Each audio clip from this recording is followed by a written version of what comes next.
Hello, in this video we are going to learn about callable and future classes in Java multithreading.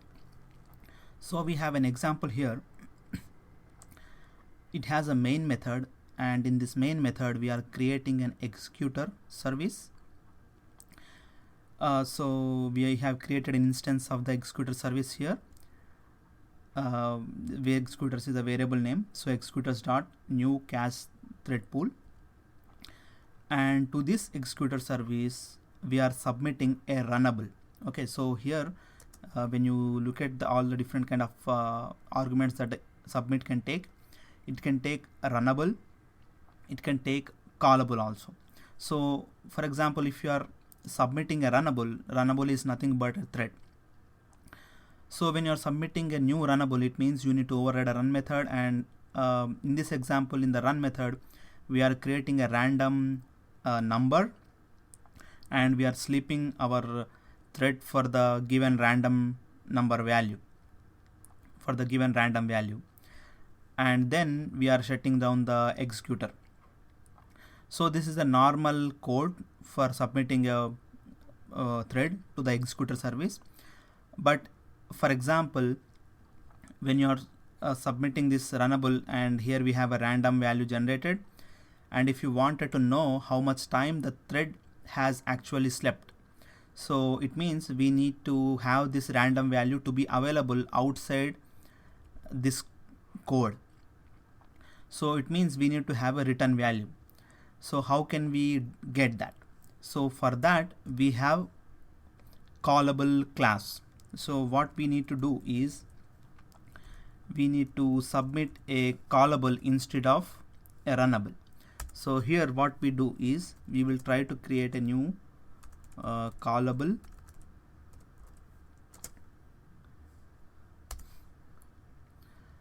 This is a parameterized. So for example, here in this example we have random values and integer. So let's say it returns an integer here.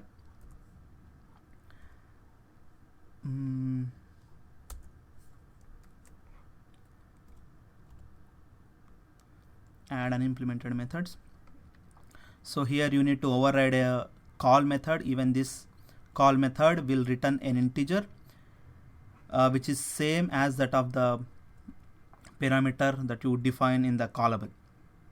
So what I do is I will copy this complete code from here and I will keep it here. So and I will return the random value. Okay.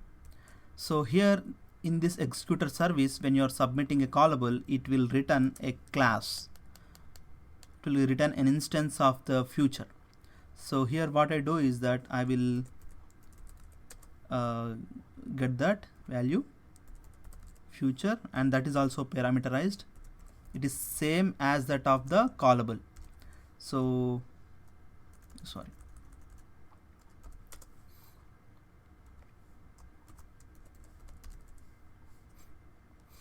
Okay, so now I received this future.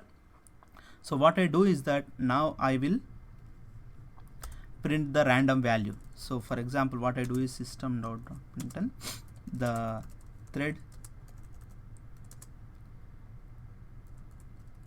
sleeping for the random value. So how can we get that? So here what we do is that future dot get.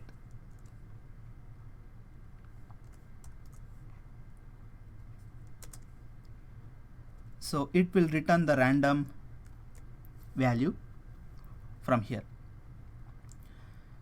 Okay, and one more difference between the runnable and callable and future is that when you are submitting a runnable, what we usually do is before shutting down the executor, we need to ensure that the executor runs until the thread gets executed. So what we need to do usually is that we need to specify the await termination. You need to write this code await termination. I need to mention the timeout, and for example 1, and then we mention the time unit dot days. So it means my code will wait, the executor service will wait for 1 day before the threads get executed. So this will be sufficient time for us, and this we need to surround with try catch block. So this will be the usual code if you are not using a callable or future. But in our scenario, what we are doing is we are using the callable and future classes, so we don't have to use that code. So here, but here we need to handle the exceptions thrown by the future.get. So here it throws two different kind of exceptions. One is uninterrupted exception and one is execution exception. So what we do now is we will try to run this one and we will see how this gets executed.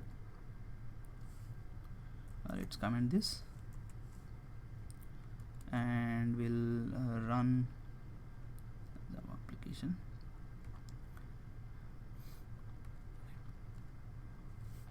Okay, so this is one more way. This is also want to explain how, if any exception is thrown in the callable, how it is handled in future.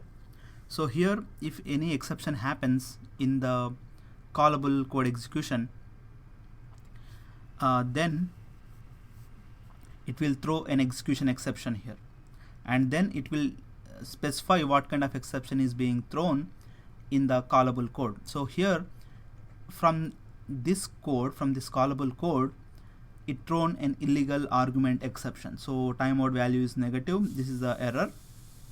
So this is an execution exception for the callable.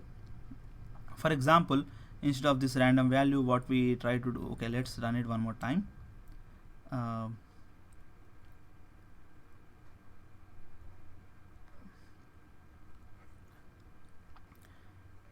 Instead,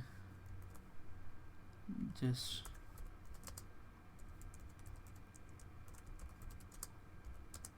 for example, let's say 10.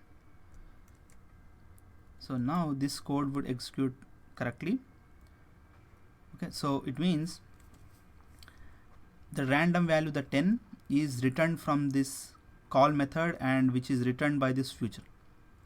So for example, if the callable takes longer time, still the future will stop the execution at this line, and the code will not proceed until the future gets the value from the callable.